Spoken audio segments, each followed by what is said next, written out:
Chapter 1. The Edge of the Wyrdwood. The trees rose like ancient sentinels, their gnarled branches tangling in the sky, forming a canopy so dense it seemed to swallow the light. Cael stood at the threshold of the Wyrdwood, his hand resting on the hilt of his sword, breath held like the forest itself. For a long moment he simply stared into the darkness between the trunks, listening. The wind that had chased him all morning died the moment he stepped near. No birdsong, no rustle, no sound at all beyond the steady thud of his heart. His brother, Tarren, had vanished beyond these trees 8 months ago, not in war, not in a duel, not with honor. He had simply disappeared, along with 6 others from their garrison.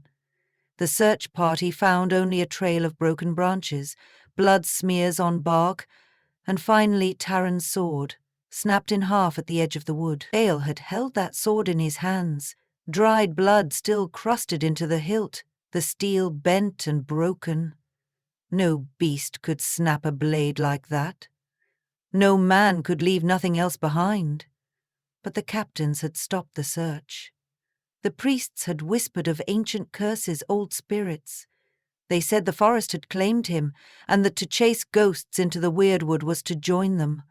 Cowards, all of them. Cael hadn't spoken when they laid his brother's empty coffin into the ground, but he had kept the broken sword. He wore the hilt now, tied to a leather cord beneath his cloak, the grip resting near his heart. A reminder. I'm not afraid of ghosts. The first step over the threshold was like plunging into cold water. The air shifted, dense and damp. Every sound was muffled, swallowed by moss and mist. Roots twisted through the soil like skeletal hands. The light thinned overhead until the forest floor was cast in dusky gloom, though the sun had not yet set. He followed what little remained of a hunter's path, long overgrown, marked only by the occasional stone or rotting post.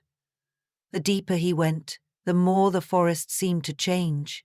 Shapes in the shadows, trees that bent slightly, as if leaning toward him, hollow trunks that looked like open mouths. By midday, he found the remains of a camp, collapsed tents, a shattered lantern, and a rusted kettle lying on its side. Nothing recent.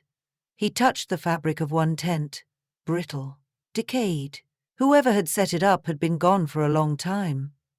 He crouched low to the earth, scanning for signs. A hunter's stance, all tension and precision.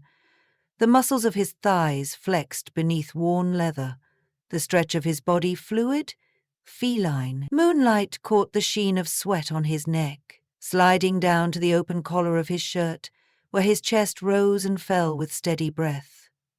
Cael didn't know what watched him from the shadows, but something did, and it watched hungrily.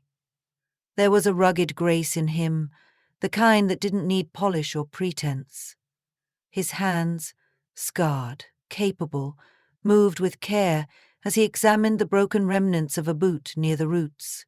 His lips were parted slightly in concentration, revealing just a glimpse of teeth. His eyes, sharp and dark, held a storm in them, the kind that broke things down slowly, deliberately. He wasn't beautiful in the way statues were. He was beautiful in the way storms were, and the forest responded.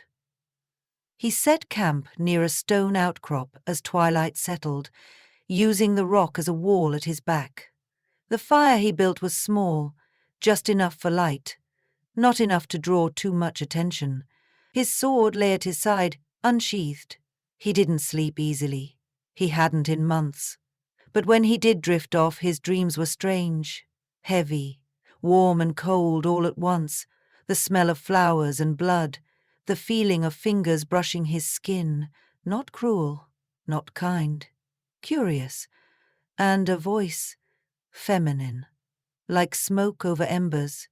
You don't belong here, little wolf. He sat up with a jolt, chest heaving. The fire had gone out, and something in the dark was breathing with him.